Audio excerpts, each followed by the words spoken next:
Awesome. All right. Hunter man, how's it going? It's going good. Yep, cool. We are here for real seat repair. Yes, 86, I think is what we're at now, which is, I say this every time, but it's so hard to believe. It's great. We're still here. we're still here. Hey, Uncle Phil, could you take this and turn the sound off, please? So real seat repair. Yeah. All right, so we're going to talk about if this ever does happen to you. We're going to show you how it can happen, right? Right. Unfortunately, it's like a thing. It is, and you're going to see it more with, let's just be honest, more with factory-built rods than hopefully your custom-built rods. But yeah, I think even the beginner rod builder. It can happen. Yeah, but I'm saying it. Even a beginner rod builder that's trying to find their comfort zone, whether they're an arbor person or a tape arbor person like myself. Right. I think maybe they pay a little bit more attention and maybe even use more glue than they need, which is good, Whereas I think sometimes in a factory-built rod, they're putting them together, they're moving them down the line, and out they go, and who knows if maybe they're like scraping the last little bit of glue out of the thing to get the last one built and out the door on a Friday afternoon. So I think you're right. I don't see too many of the custom builds coming back and being like, oh yeah, my reel seat just is spinning. Right. Yeah, so we're going to show you how that could happen, or how it could happen to your reel seat, and more importantly, we're going to show you ways to prevent that when you're building your custom rod. Yeah. And then obviously there's a few different types of arbors we're going to talk about, and also how this applies to different types of reel seat, whether you have a graphite casting seat or a spinning, like a barrel spinning seat, or even an aluminum seat, like something that you use on a saltwater rod. Yeah, absolutely. We can work on both of those. And you might find that, okay, there's a couple ways that you can skin this cat, right? Mm-hmm. We'll show you a way to do it if you don't want to tear the whole rod down. Unfortunately, you might have to. But we're going to walk you through that. Yep, absolutely. And of course, as always, we have some great prizes to give away tonight. Just a real quick run through. Third place prize tonight is going to be our preloaded Pro Glue syringes. We're going to toss in a CRB reel seat and a handle kit with that as well. Cool. Second place, we've got our CRB Pro spacer and alignment tool set, which I believe is that guy, right? It is. We'll show that a little bit later. Oh, nice. A CRB seat to go with that as well, and a handle kit. And the grand prize for tonight, as usual, we're doing a CRB rod kit. We're going to throw in a Pro Glue kit with that as well, and then also the CRB Pro spacer and alignment tool set, which I think we showed in the last episode of Mud Hole Live. But it's a cool one. Show it since we're giving it away. We'll show it off just because that blue just really pops, especially on camera. So yeah. It's a two-piece set. This is the large version. We also have the smaller version that works great on freshwater rods. The large version is great for inshore saltwater rods. So two different uses. For one, you can get if you use a lot of split reel seats, works great for getting your spacing correct. And then also you can use this. It doubles. If you look down this, almost like a gun sight, you can see, you can line your guides up, make sure everything is correct. So dual purpose there, and you get the two sizes. So cool product from CRB Pro, the alignment and spacer set. So we'll definitely give one of those away for the grand prize tonight as well. Absolutely. And as we talk about all these items, right, we go through each show and we catalog the items that we use on the show. And when the show is over, if you guys run over to the website and you want to shop till you drop, you can go over there, go to mudhole.com. What it will allow you to do is go to mudhole.com/MHL for Mudhole Live, and it's got all the items. We're going to use syringes and the needle points and the Pro Glue and all that stuff. So you're not going to have to either try to jot it down or go back through and rewatch this. And then, of course, if you are watching after and you are not live, that's something that you can go through and kind of pick and choose what you need. You can buy exactly what we use on the show. So, yeah. Cool. One more housekeeping thing. We have to give props to our first quarter photo contest winners. So we did found objects, and it was pretty cool. We saw a lot of neat things. We saw, some coins. We saw some lures. We saw a number of different items. So first place there that you guys in the Mudhole Live Rod Builders Workshop voted on. So here at Mudhole, the Thunderdome picks the top 3. Then you guys sort out the winners in the group. It happens each quarter. So quarter 1 was found objects. We had B, rod building with the fishnets rod. That was first place. And of course, these builders win gift cards. Andre Clark, he actually is a local. He came in this week and introduced himself. It was cool to meet him. And he had an alligator wallet that was just as cool as the alligator tail that he used on his rod build. So huge props to him. And then, of course, we had John putting together an ice jig, a small little jig in the butt of his rod build there. So first, second, and third. We've got, of course, a new contest. It's going to start right now. Jay, go ahead and roll that beautiful rod footage.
There it is.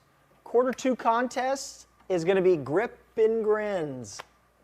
Very It's cool. spring, Yeah. right? You got to Fits get out in. and fish them. Fits in. So yeah, it's got to be on a CRB or MHX rod build, or on a blank, I guess I should say. Yep. And simple as that. Build that CRB or MHX blank into your own custom rod, and then go out, catch a fish, and get a picture with it. Perfect. That's going to run through the end of June, hence the quarterly giveaways. Get them in by June 15th, and then we'll get them announced. And then once they're announced, we'll have you guys vote on them. So we'll do it just like last time and do that. So real quick, one more little housekeeping thing. Just really cool. We had Tamara, maybe? Yeah? She said she received her order today. Thank you for the fast service, because we want to give a shout out to everybody that works in the picking department, in the shipping department, everybody getting that stuff out. There's a bunch of orders always coming in, so good job to y'all down there. Hunter, I'm going to go ahead and give you this one. Do you guys have the roller stand adapters for the American Tackle Power Wrapper yet? Not yet. But it's coming. It's coming. It's been in the works for a long time. We've had some hiccups on the way. Nonetheless, look for it sometime this summer. A couple months away, it'll be here. Perfect. Let's see. And then, of course, Eric, welcome. He's new to rod building, and this is his first live show. Pretty nice little fish you got there, Eric. Welcome. All right. So, Hunter, let's go ahead and get this thing started. Yeah, let's kick it off with a giveaway. How about that? Why not? Easy enough, right? So, giveaway number 1. Correct me if I'm wrong. Is that 3 syringe kits? No. Oh, just 1. Sorry about it. Oh, 32? Yeah. 2. Yeah. 2. Okay. 5 minute and a regular. Gotcha. So we're going to give away cool. All right. the 2 different versions of Pro Glue, which we'll get to in a little bit. So the 5 minute is one version, and we also have the 40 minute version. And again, we'll get into all the details a little bit later. So you get 2 Pro Glue preloaded syringe kits, and also we're going to toss in a CRB reel seat. Who do we have for the lucky winner? Cool. We're running the same giveaway little thing, right, Jay? All right, cool. There we go. Perfect. Not like I even have to ask. We know. And the lucky winner is... Oh, I see Mudhole pop up there all the time. No telling. Tim Kronheim.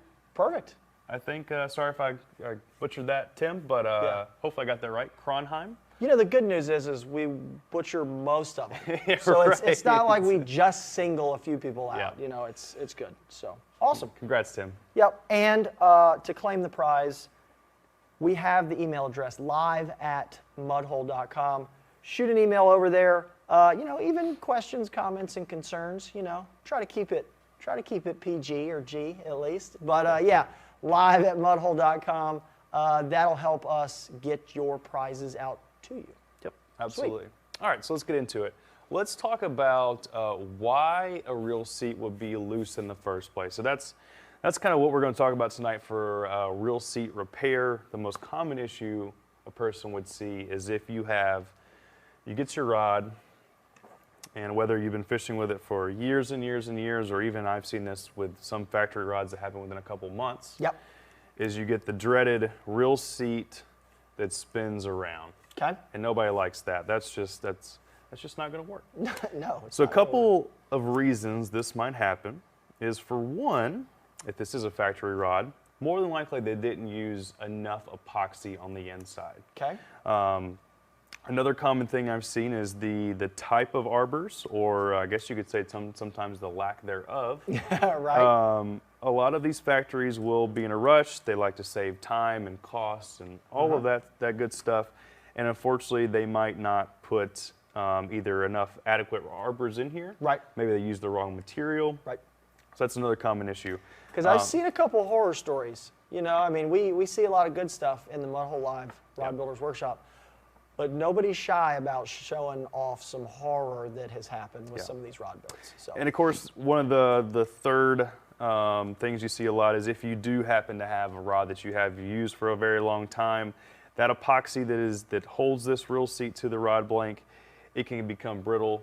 It's you know, not that they have a shelf life or a lifespan especially, but over time, especially if you live in a warmer climate, that heat can really get to the epoxy in this reel seat, and if there's not enough holding it there, too brittle, and guess what?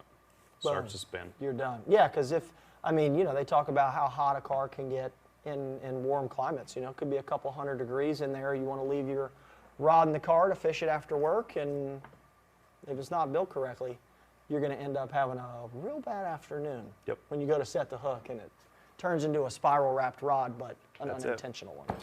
So let's talk about, real quick, we're going to go back to our Pro Glue here. Yeah.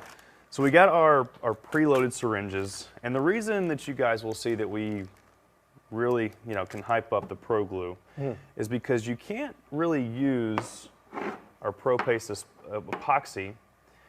Since this is an epoxy, we can't easily fix this reel seat, which we'll show in a little bit, with a paste. Sure. It's a little too difficult.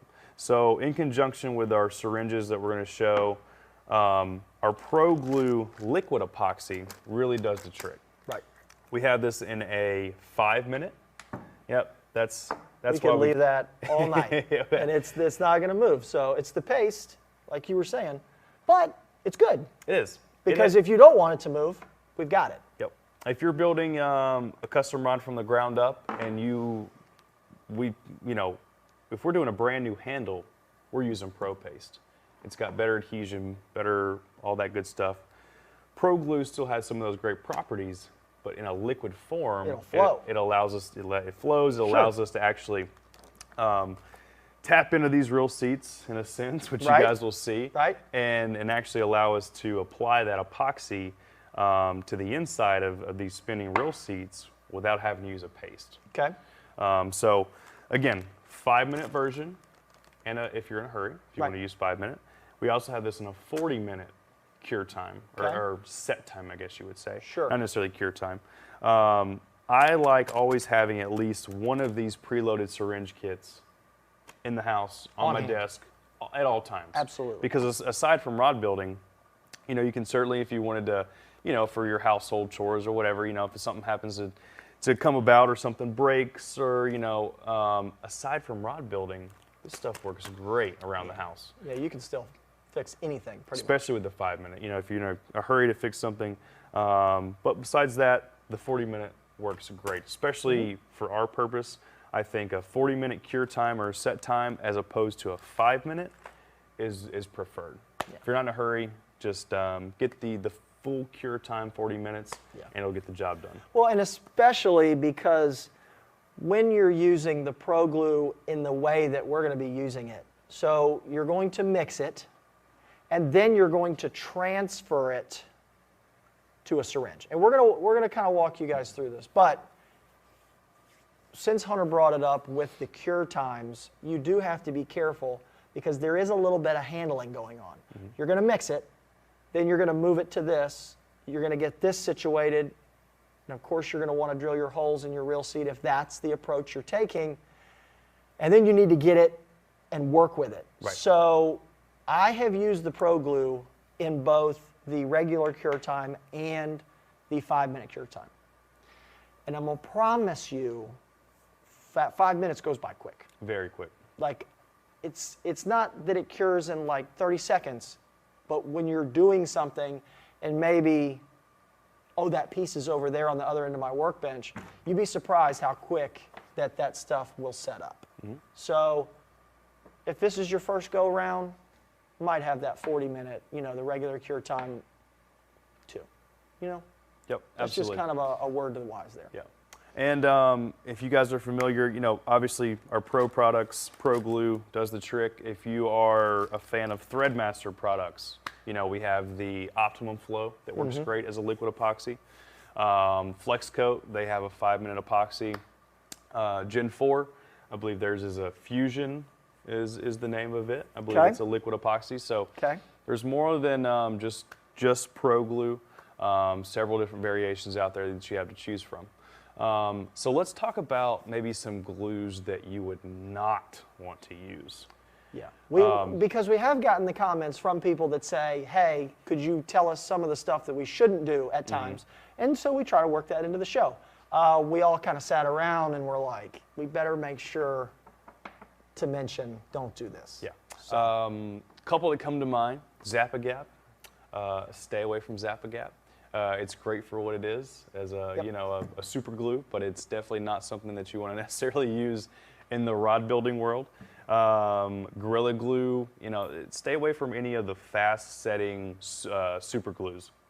They tend to leave kind of a bad appearance afterward. If you try to fix something on your reel seat or something like that, they leave like a hazy, like almost glossy finish afterward, which is typically not something that you want. No. And then, so besides that, the adhesion is very good, but it's not something that's going to keep great, adhesion over time. It's not something that's going to hold up as opposed to a Pro Glue or even a Pro Paste. You really want to stay away from those super glues. Especially something like under load. Like, you're going to use super glue to like fix the remote control, or if you were building a fishing rod on, your grandmother's dining room table and you knocked off a figurine and, the head goes, you can do that and get it back on the shelf before she gets back. But that's not under load. That's just a little, precious moments sitting on the shelf. So that's okay for that. It's just not applicable in the rod building world. So those are some great points, Hunter, for sure. Yep. Cool. Awesome. So David Perez says he's got 3 seats that I need to repair. So David, you've come to the right place. We're glad you're here. Hunter, I'm going to ask you this. Okay. Is there a shelf life on those pre-filled syringes? That's a question from Dwight from YouTube. So as far as shelf life goes, and this is kind of an all-encompass answer, especially for Pro products, is about a year. Okay. And that goes for Pro Paste, that goes for Pro Glue, that goes for basically any of these epoxies or finishes. 1 year is the shelf life. All right, that'll work. Let's see. Oh, hey Tim. He said that's awesome. I've never won before. Hunter, you didn't butcher my name. Perfect. So awesome. Excellent. Very cool. Glad to hear that, Tim. Yeah. And John, I give you a shout out here. The 5-minute works great on the wife's shoes. See? John, I've been there, bud. Yep. I've been there. I've used the 5-minute on a pair of the wife's shoes, and it worked. So that's it. So far, you ready to get this going? Let's do this. All right, cool. What you want to do first? Do you want me to walk through like the no-go on the arbors first? Yeah, we can do that. Okay. So While you're doing that, I'm gonna get that set up. get this mixed okay, up. perfect. I'll give you that. Perfect. All right, so we were talking earlier about why this might happen, and I'm going to go over really quickly about some arbors. People that watch the show know I'm a tape arbor person. I'm not going to apologize for it, you know, sorry, not sorry kind of thing. I have used these arbors, right? The polyurethane ones. They're fine. They work great. We always recommend to glue the arbor, this guy, glue this arbor into the reel seat with your Pro Paste, then you ream it to fit the rod blank, okay? Don't ream it, fit it, because you might make a mistake reaming and then try to get the reel seat on there. So that's the correct way to use this type of a reel seat. Now, in terms of using the tape, I'm somebody that likes to use the power wrapper. I'm a big RBS Pro guy. I'd take the tape, chuck the rod blank in there, put my reel seat on it, and I can power wrap these arbors. It just helps me do it quickly and cleanly. So you might see something like this in a factory-built rod, or maybe somebody that's just winging it for the first time. This just looks like somebody got a hold of some tape and just went back and forth and back and forth and back and forth. The problem here is that covers all of the rod blank, and yes, the reel seat can slide on here. Ooh. The reel seat slides on there, but you want to use the tape only to center the reel seat onto the rod blank. Unfortunately, if you put glue on top of this tape, it's probably going to break loose at some point, and that's a big no-no.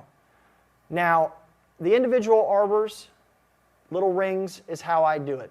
This, though, to me, are too many rings with not enough rod blank showing. I mean, that's just tiny, tiny little gaps. This is too much work and not enough rod blank showing there. You know, it looks like it fits great, it slides on perfectly, but you're not going to get enough bite on the rod blank to do this. So I typically will recommend using 3 arbors. Don't use 1 because it will walk on you. 2 is fine. You'll have a big space in here that you'll fill with glue, which is cool. That's fine. But I'll put a 3rd one in there just so that I don't have to get so much glue lost in there, and it just supports the center. So what we're going to do is we would apply glue inside here.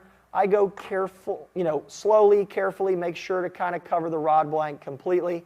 If I'm doing a build that is going to require maybe a metal reel seat, or I know that there's going to be a lot of torque, if the blank has a really heavy gloss finish on it, I'm actually going to scuff the paint just a little bit. You know, this is not, I'm not going to attack this with some 80 grit sandpaper, right? I'm just going to kind of scuff the paint a little bit, kind of just, you'll see it. You just scuff the paint a little. You can kind of use the edge of a razor blade if you want to shave some of the paint off. Just don't get too aggressive, but what it'll do is it'll give the glue a really nice bonding surface. So you'll put the glue in here, and then of course this will slide across, and you've got your 3 arbors underneath here, and you're ready to go. So that's kind of the tape arbors explained on how to not end up with a spinning reel seat. So me being the tape guy that I am. How are we coming over there, Mr. Hunter Man? We're doing good. We're doing good. I'm not sure how much you needed, but how much I needed? I'm gonna do it. No, I'm just playing with you. I think I got plenty mixing up here. All right, perfect. Figure with this type of, you know, when you're doing thread finish, you really don't need a whole lot in terms of epoxy. But I feel like this application, you definitely want to have more than not enough, because we want to make sure this reel seat does not have another issue. We don't want it to spin again. So I mixed up, I did 6 mLs of each part. Okay. So I got 12. How many reel seats are we going to repair tonight? As many as you want. Yeah, right. Let's see, this question out of YouTube. Can you heat the glue to make it flow better? You can. if you add some heat to the Pro Glue, you're certainly going to shorten the pot life a little bit, but that's okay. You know, it's just one of those deals that once you get it all mixed and you're kind of ready to go, if you want to apply a little bit of heat to it, it will flow a little quicker. So that works as well. Let's see here. Is Pro Glue easily cleanable for syringe reuse? Probably, because you get a little baggie of needles here, your little syringe needles, and I think the actual syringe bodies come in how many? I think 5-pack? 5-pack, yeah, maybe? I think so. I would hope you wouldn't be going through that many, you know. I'm going to not try to clean them up, honestly. If anything, sorry to cut you off there. If anything, No. I would probably ditch the needle tips because they're going to be a little bit harder to clean. Yeah, because it's such a small. Yeah, Sure. I think these, if you wanted to try the regular syringe piece, if you wanted to maybe dip it in some isopropyl, try to clean it up and salvage it, yeah, but the needle tips, I wouldn't worry about those.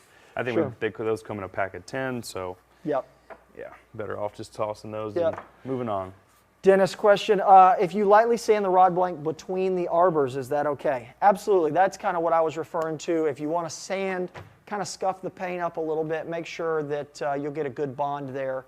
I can promise you they're not doing that at the factory. So that'll certainly help if you've got a really, really high gloss, you know, paint job on your blanks there. Some of the rod blanks are painted, you know, some are not, so it just kind of depends, you know, on what's going on there. I've never had an issue on, you know, like a regular Bass SJ842, but, you know, if I'm going to be pulling on some grouper or things like that, I'm going to try to do everything I can to get the best adhesion possible. So, let's see. Gordon, what about drywall tape for an arbor? You can do it. I don't think it's like a necessary thing. You know, the mesh tape is good, but, you know, what I have noticed when messing with the mesh tape is I can't always get it like as tight on the rod blank as I want. Plus, eventually, if the arbor is large enough, the mesh starts to cover the holes underneath it. So if you could keep it like perfectly, you know, where all the little squares line up the whole way through the arbor and it would actually permeate it better, then great. But I've really not been able to do that. So then it just looks like regular tape arbors, honestly. Yeah. So, and again, the tape is not a structural thing. It is merely there to center the reel seat and the glue does the rest. So that's why you don't use 100 tape arbors with a little teeny bit of rod blank showing. You use 3 arbors with plenty of rod blank showing and you'll be good to go. All right, brother, what we got? Let's show how to drill this reel seat. Show how to do this? You want to use probably this one? Okay, we can do it. That's the best one. Yep. All right, so we've got our drill bit set here. We got a drill, and let me see, let's match up. Yep, sorry. You got to match up the little size here. I can't remember, I think it's Can be a little bigger. 16th, something like that. Maybe a little bit bigger. Maybe a little bit bigger. All right, so this one, if that's right, you know, when you take a drill bit out of the thing, it doesn't always go back in the same spot. Looks like 3/32 might do it. So we're just trying to, what I'm doing here is I'm just trying to match this up, right? This is a drill bit in this hand. This is a syringe in this hand. We're just trying to make sure that we open up enough of a gap so we can get the syringe in there, right? I'm going to do a little drilling.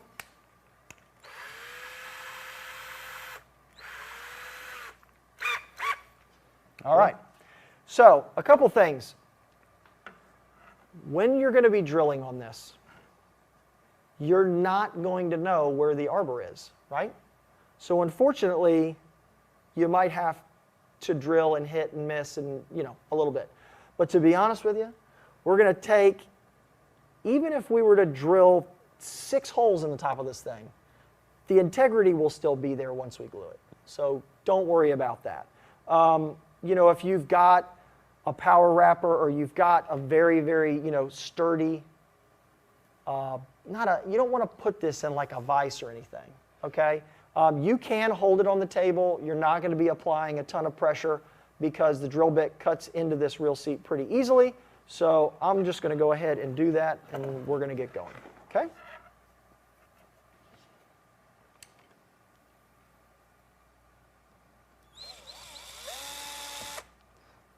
That's all it takes to get through that. Okay? You can so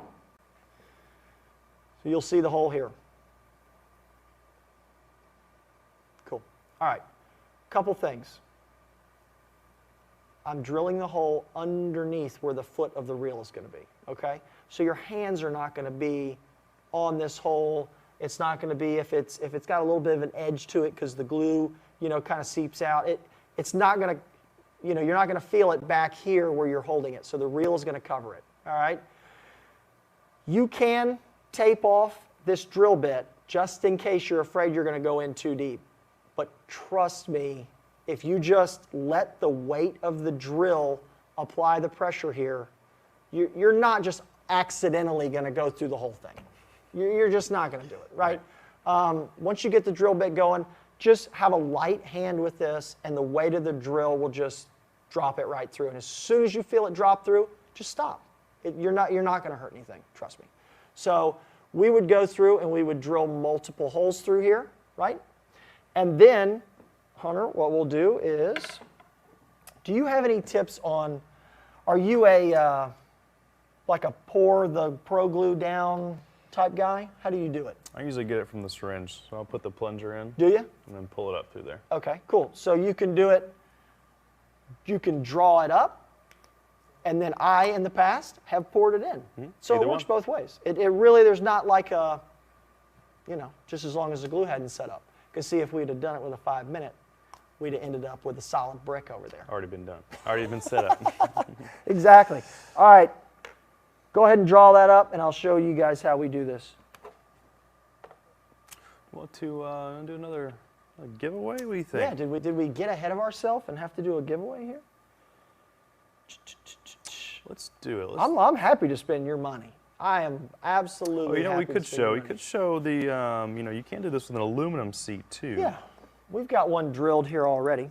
Let's show this one. Uncle Phil.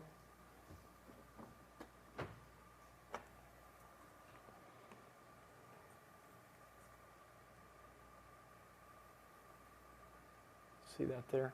This is the ALHD. So you can drill a hole in the metal seat just as easy as you can. With the right drill bit, you can go right through it, no problem at all. And you can also add more glue to this. Might have to pour it. Did it set up on us a little bit? No, might be this tip too. I think I'm going to change the tips out. Okay, cool. All right, let's give it away. All right, so what we're going to do is, for giveaway number 2, we're going to do the CRB Pro Spacer and Alignment Tool, this guy. We're also going to do a CRB reel seat and a handle kit.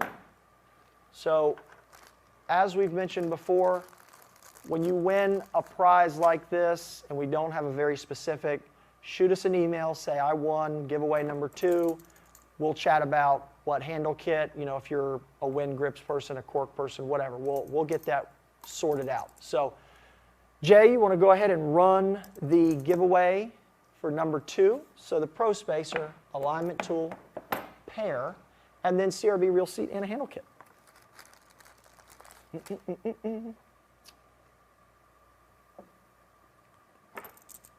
Oh, that was almost there. Ryan Andrew Schoveler? It's going to happen soon. Golly.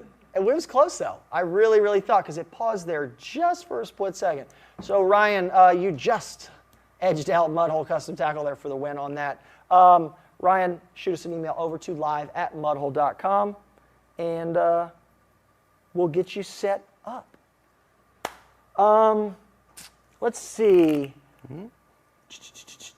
So, Scott's kind of got a question. I'm sorry. He has kind of a pro tip here. So Scott said, use caution, some larger seats have no space. you will drill into the blank. Scott, that's a really good point. When we talk about, what did you have for lunch over here? No. Got some air bubbles. Yeah. When you got to figure out what reel seat you're working with, right? So, for example, if you have, no, not that one.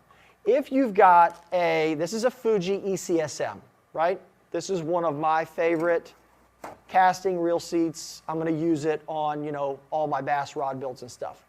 This seat is fitted to the rod blank. So, it's a size 16 body, but we'll call it, let's see what this one is. This is a size 13.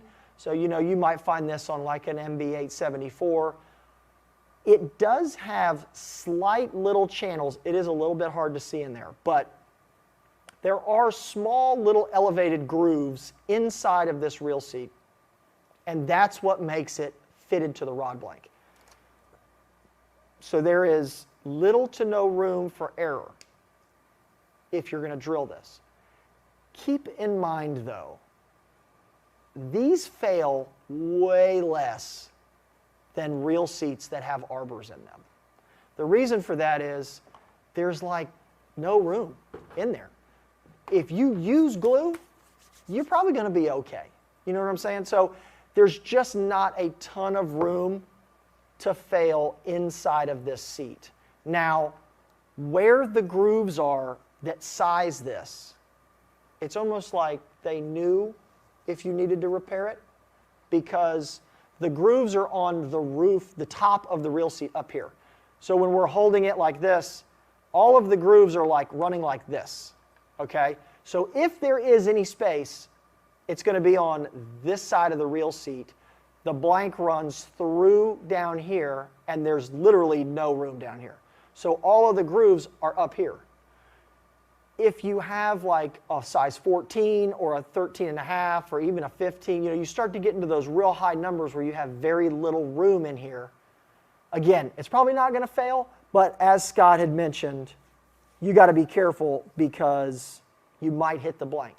If you're using one that's like a 10 or a 10.5, those grooves are going to be taller, so you got a little bit more room to play with. But again, I wouldn't be so worried about these guys. Right? The exposed reel seats, this is an ECSM, you're the ACSM guy. It's going to be a reel seat most of the time that's got an arbor in it. So Hunter's got us some Pro Glue mixed up. I've got a hole drilled in here. Now remember, this reel seat is spinning. That's why we're doing this. So what we're going to do is we're going to add some, you want to add a little there? Yeah, let's see what we got here. I'm going to actually angle this towards the butt first. Squeeze a little in. And then we're going to do a little rotate. Yeah, I'm going to try not to make a mess in the process. The pressure of the plunger is fun to work with sometimes. As you can see, it really... Yeah, got to kind of move quick, right? Yeah. Let's just go in. There we go. Cool. And so I try to kind of feel around for a little pocket, kind of away from... I'm going to rotate as you perfect. do the plunging. Because, as I mentioned, you could very well have hit an arbor. Yep. If somebody used a tape arbor, you might hit a spot. Cool. Yeah, I feel like it's just about there, so I'm going to pull this out, wipe this clean. Yep. And again, don't worry too much if you have a little bit of expansion that comes out of this spot here. Now remember, we only drilled one hole. If it was me, I'm going to drill multiple holes down the top of this reel seat.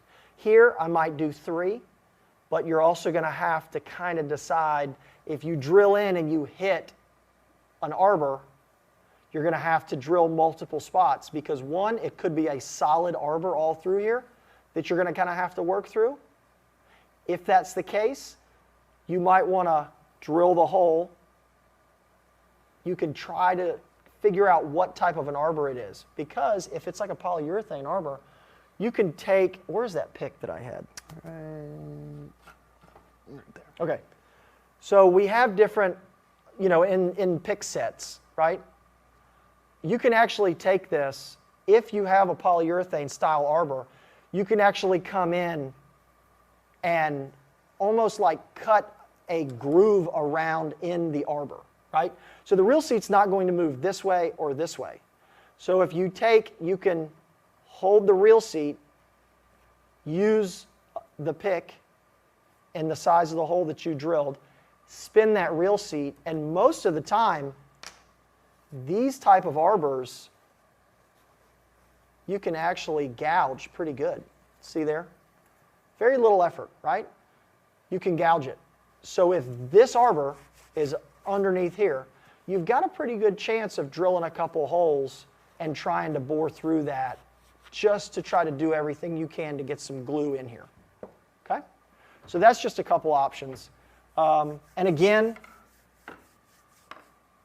if you've got a situation where you have a barrel seat, okay, a barrel seat like this, or a non-exposed casting seat, okay? Again, these are not fitted to the blanks, so because there's going to be an arbor under here, they are, a little prone to failure if not done correctly.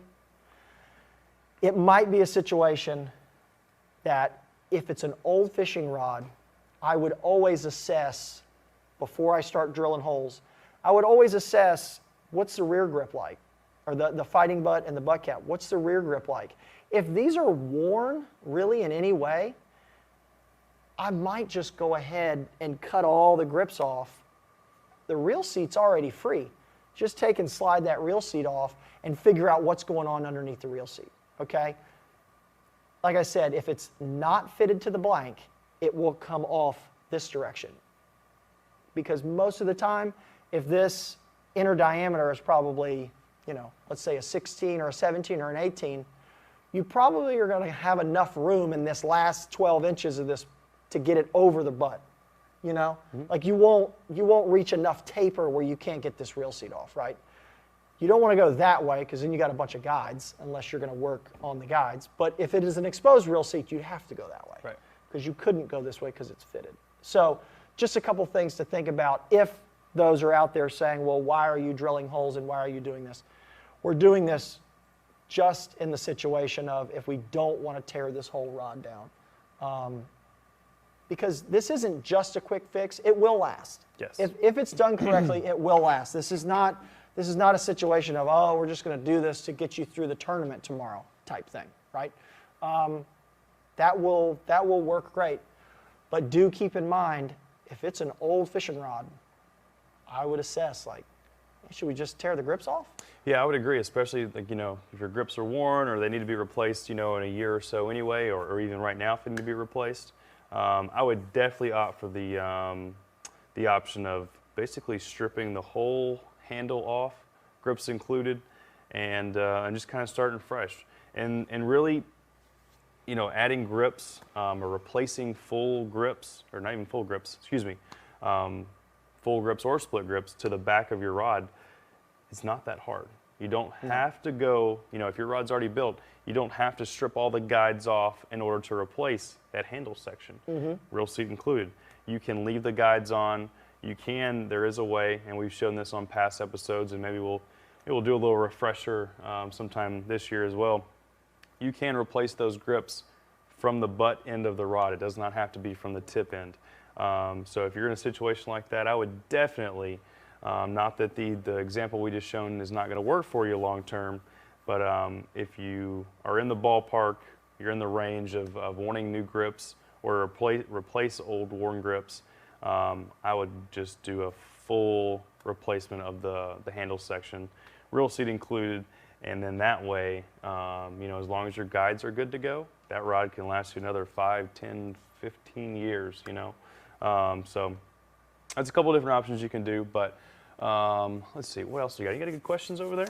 Yeah, so there's been some comments a little bit, and it's not an exact specific one, but I've seen it a couple times, and we were going to address it here in terms of the SK2 section. Okay. Okay. So the SK2, the front part can,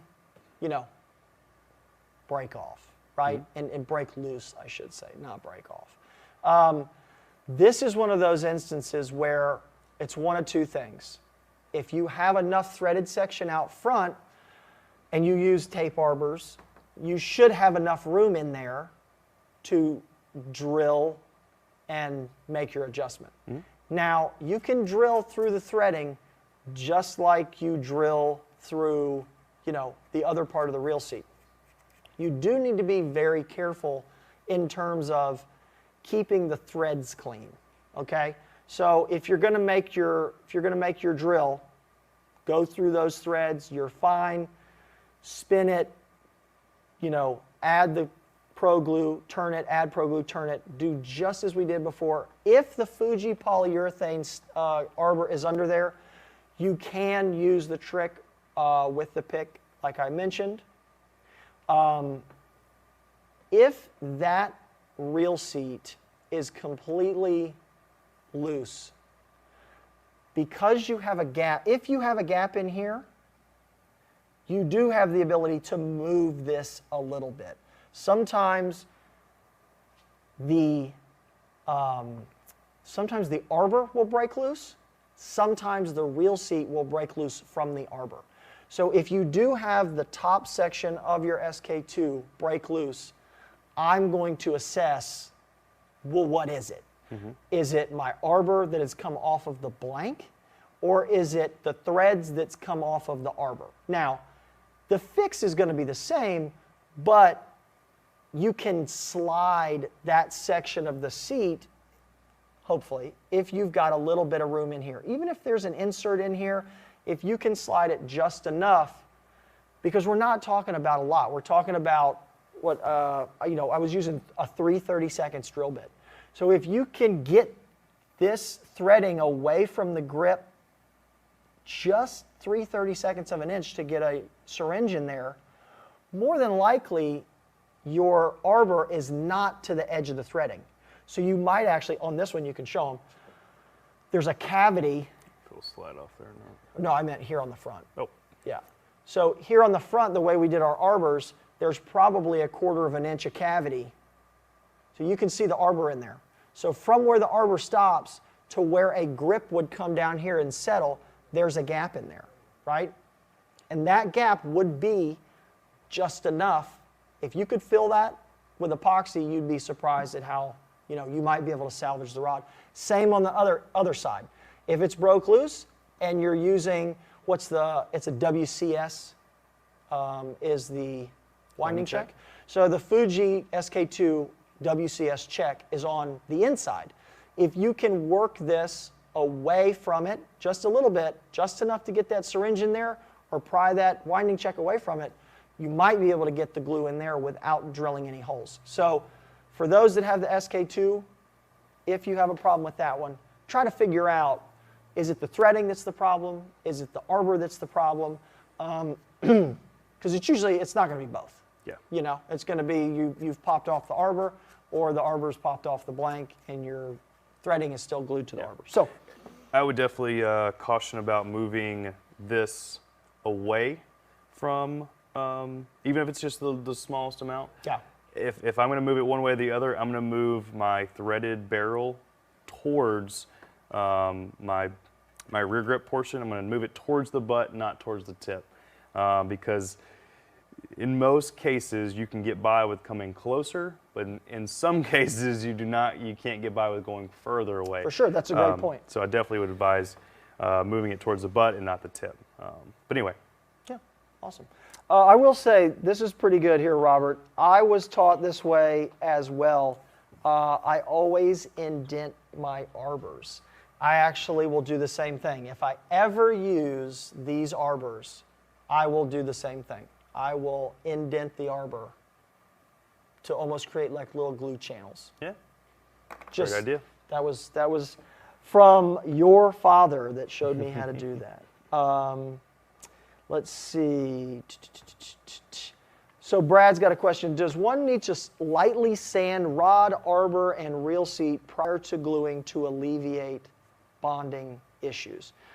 Brad, for me, I did mention, about scuffing the blank a little.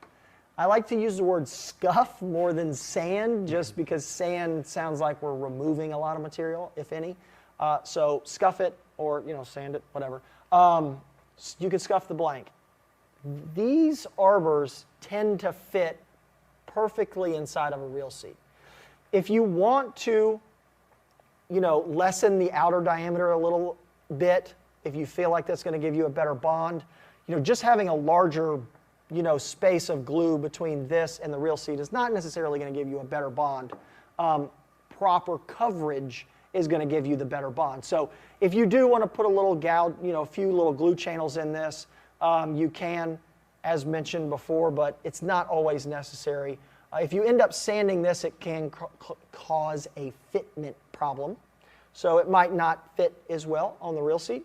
If I'm going to sand anything, it's only going to be the blank. Just scuff the blank a little bit, because this is actually pretty porous. This isn't really smooth. The inside of the reel seats are fairly smooth, but it's not like they're gloss, So those should all glue up pretty good.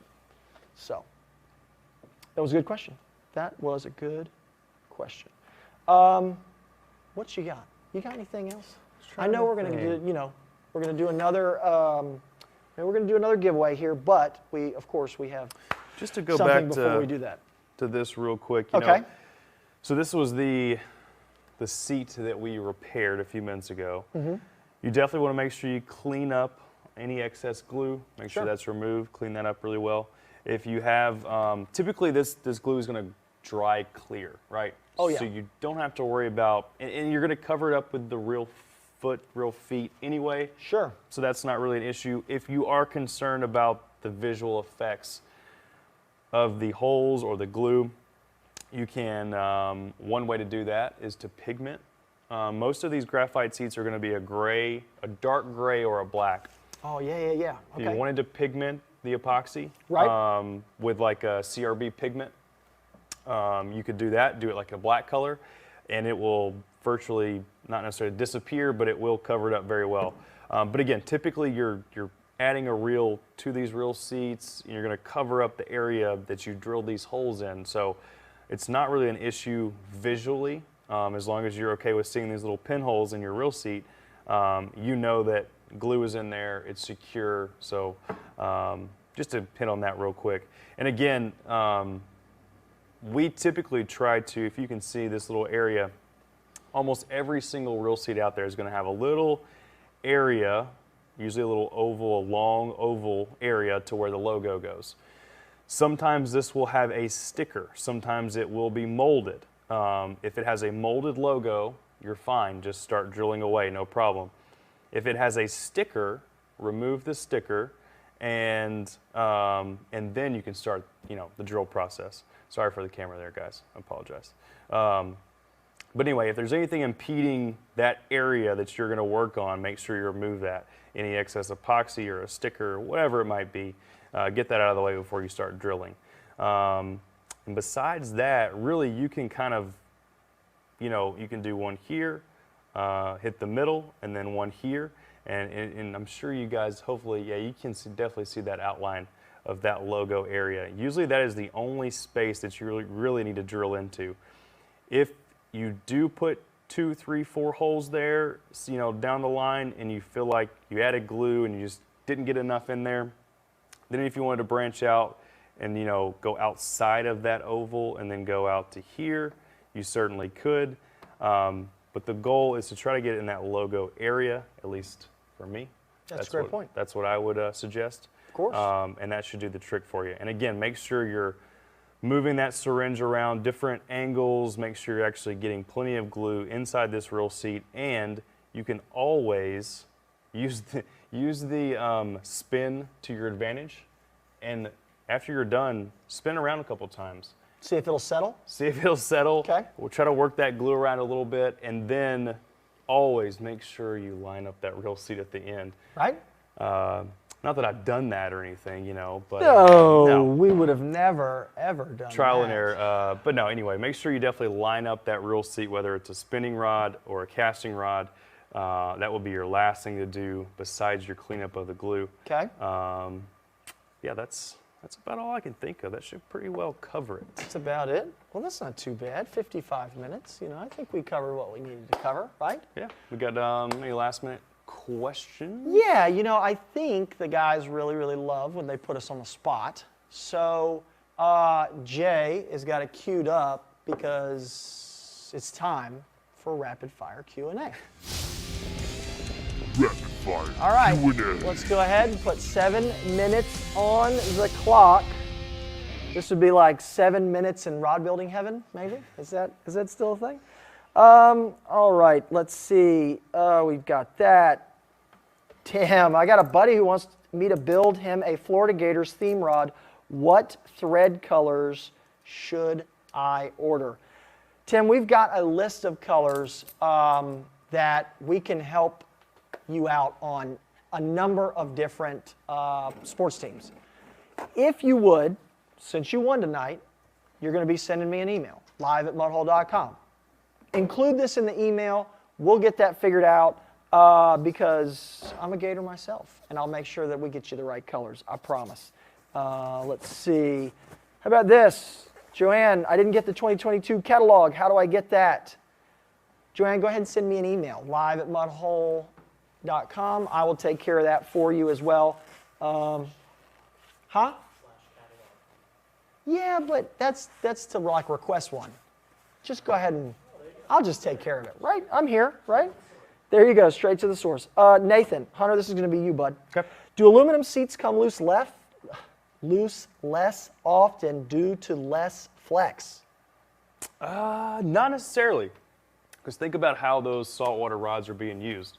Probably way more force than a bass rod, a panfish rod. So there's two different sides to look at that, but I wouldn't necessarily say that they have a less chance to come loose because again the rod blanks you're dealing with, mostly those are E-glass. They're going to bend more, so I would disagree. I think it's probably just across the board. Any rod has an equal chance for a reel seat to spin. And I'm going to agree with you disagreeing. I don't think that's why it happens. Yeah. So, all right, let's see.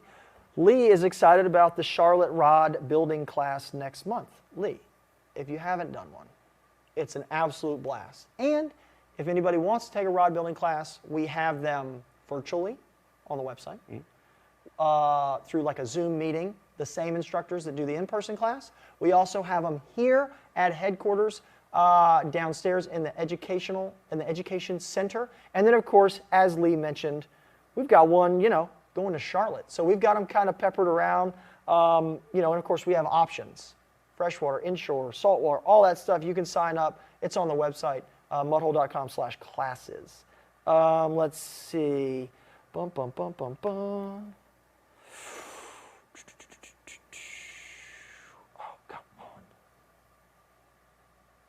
How do I repair a reel seat that I did not properly align with the guides? Howard. Yikes. I'm going to go first. Go ahead. I have had to use a heat gun, okay? Just like we were warning you, don't leave the rod in the car when it's 250 degrees. If you're careful and go, slow, add heat, test it, add heat, test it, you can break that reel seat loose. If you want to go that route, you can. There's not a ton of options. If you can break it loose and then tear the rod down and kind of redo that section, go ahead. But if you just want to break it loose and then reset it, I'm going to use the heat gun. How you feel about that? I think it's the only way you can actually do it. And it's tough to break that bond without breaking the reel seat or something else on the rod. Yes. It is possible, though. This is going to be one of those, like, use a heat gun, use big leather gloves. Just be careful. Don't put too much pressure on the hood because grips. that's, Watch the grips. Right. So let's see. Bill, can you use PVC as an arbor on large rods? Bill, I'm not going to use PVC. PVC is kind of a unique, it's a unique plastic. I don't think that it bonds quite as well with, the rod building epoxy with the other, materials on a rod. PVC worries me because it's like starboard. If anybody's around boats and they've built, used starboard, it's very hard to glue. You can glue it, and of course you can glue PVC together, of course, using joints and different things like that, but using PVC worries me. I would rather just honestly use tape and the proper glue, honestly. I just don't want you to use the PVC and then have to go through the whole deal again. What's the best size drill bit to use?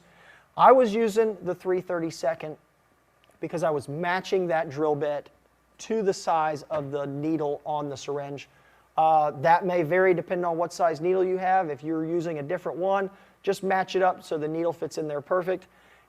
In theory, you could take a Dremel and Dremel a groove out of the top of that reel seat if you really felt like it. Like where Hunter was showing you about where the logo is, you could take a Dremel and Dremel all that out. I just use, just drill bit so I don't make such a mess. But you could technically open that little channel up if you really want to see what's going on inside of there because you're going to fill it with epoxy anyway. Let's see. Todd, congratulations. Said his wife just got him the FSB2 rod building kit for my birthday, so I'm watching all the mud hole videos I can before I build my first rod. Todd, that's awesome. We're happy for you. Go through YouTube. We've got all of our instructors have little shorts where we've got Kurt doing something or Todd doing something or whatever. All of those mud hole shorts, and we've even got TikTok. He's in on that too. It's not where you got to sit here and watch us for an hour and a half, go through something. We've got little shorts that Jay and Phil are filming with the guys and girls of our rod building instructors. It's a great thing. So make sure to hit those shorts. Let's see.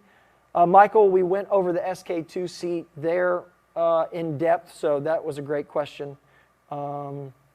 Yes, Barbara, pull back on the plunger to stop the drip each time. Absolutely. Good. Are you a nurse, maybe? No. Let's see. Jeff, should you twist the seat after you put some glue in? Of course. And you also mentioned kind of, different angles. Move it around a little bit. You're trying to fill the voids. All right, Bailey, how do you get a reel seat off? A fly rod is spinning, but I can't pull it off. Check. I know. It's like almost climb up with it. Out of time. That's it, out of time. If it's a fly seat, take the fighting butt off. If it's like an 8-weight, look in there, see what you got going on, because you might actually have like a ring of glue that when they slid the seat down, it's created like a stopper. That chunk of glue might not be loose, so you can't get it off. But trust me, if that reel seat's spinning, you should be able to get it off. So take the fighting butt off so you can see in there if it's an 8-weight or above, if it's got a fighting butt. If it's just got a butt cap and you can't get the butt cap loose, again, use the heat. So use the heat, be careful, use some gloves, get the butt cap off so you can see in there and see what's going on. And yeah, hopefully we got to most of your questions. Not too bad. An hour and 4 minutes. It's a good show. 290 viewers right now. We appreciate you guys joining. So let's give away the final giveaway. We've got a CRB rod kit. Yep. We've got the Pro Glue kits. See that S is italicized there, so you're going to get the 5-minute and the regular one. We're going to do we're going to do one of these CRB Pro Spacer and Alignment Tool kits. All of that on Hunter's credit card, just like all the other ones. Jay, go ahead and hit it, Bubba. Let's see what we got. Let's see who is the final big winner. Come on, Mudhole Custom Time. No. Go. Tim Stewart. Tim Stewart. Coming out of YouTube. That was like an easy one to end on. I like it. That. Tim Stewart. Awesome, awesome, awesome. So again, congratulations to the winners. That was good. I really like how this goes, It's like a little bit of drama we kind of see, Yeah. Sometimes we see Sean pop up, sometimes Mudhole. I think we might have to do something that if Mudhole happens to win, we do like, Everybody gets a prize. Hey, you're the one paying for it. I wasn't going to go there, but you guys are. No. Yeah, I think we ought to do like, maybe we'll do a couple extra gift cards or something. Cool. We'll just pick them. So maybe you should root for Mudhole to win every now and then. So awesome. Well, So this was show 86 for the real seat repair. We will dive into more repair through this season. Trust me, don't think just because we just drilled a couple holes and we did that. We will show how to tear one apart because we know you guys want that too. But we don't want to throw too much at you in one show. This is a good way to fix a lot of these problems. This is not a hard fix. Sit down, step by step, don't rush it. Pretty easy. Yeah, absolutely. Yeah. I think definitely later this year or sometime maybe this summer, we'll dive into definitely the grips, how to replace your grips. You know, there's a lot of different options there. We could do split grips, full grips. We can throw in some wind overwrap. That's a very popular option and easy to apply. And you do not have to actually remove your existing grips, right. which makes it very easy. So yeah. So if you guys have any suggestions, as always, whether it's on what repair you want us to do or just a show in general, please, leave it in the comments. You've got live@mudhole.com email address now. Shoot us a message. The next show is going to be 5 weeks, I think now. Yep. Somebody's got to go on vacation. So we're going to talk about offshore jigging. There's slow pitch jigging. There's fast jigging. Any of that stuff. So we've got the vertical jigging. We've got slow pitch jigging. We got a couple of different types because there are some vertical jigging blanks that we've got. They've just come out, a couple weeks ago. Yep. So they've been a big hit. That's the slow pitch jigging out of the offshore jigging series at MHX. Really, really cool. I think we'll have something special for y'all for that one. That's going to be cool. So that's why we'll have a little bit more of a gap in the show. So it'll be maybe third week in May, I think is the show date. So yeah, what else you got? Yeah, looking forward to that. got anything else? Don't forget about the photo contest. We just kicked that off. Just kicked it off. So MHX or CRB rod blank. Yes. Take that completed rod out, catch a fish with it, take a picture of the fish, post that in the Rod Builders workshop group on Facebook. Hashtag build Hashtag. to win. Yep. Hashtag build to win. And again, we don't care. You don't have to catch a marlin. It can be, big, small. Yeah. We love them all, right? Right. So just go fishing. Get out. Take the family. Catch a fish on a rod you built. All right. So thank you guys so much for watching. Of course, we had Birdman in the war room. Steve was in there too. Uncle Phil and Jay on the ones and twos as always. Hunter McCamey, my left-hand man. Don't worry. We got a Mullet Minute coming up. We're going to leave you with the Mullet Minute. Guys, I'm Chris Adams. Thank you so much for joining us, and we'll see you sometime into May for our offshore jigging show. So, guys, have a great one. We'll see you next time.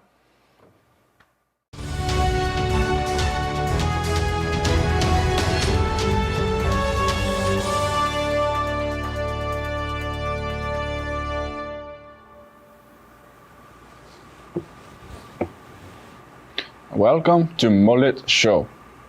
I am Mullet. Jack, my dearest brother, but whatever are you doing here? Mullet? But this is my job. Wait, how did you get here? Blaine? Look, Jack, you know I love you, but you have to go. Okay.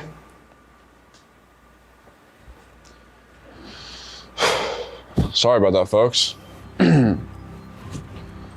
Welcome to the Mullet Minute with Jay Cutcherson. I am Jay Cutcherson. We're starting off the show today in a parking lot of a South Florida sushi spot where Jay Boogie Custom Rods brings us this sushi rod.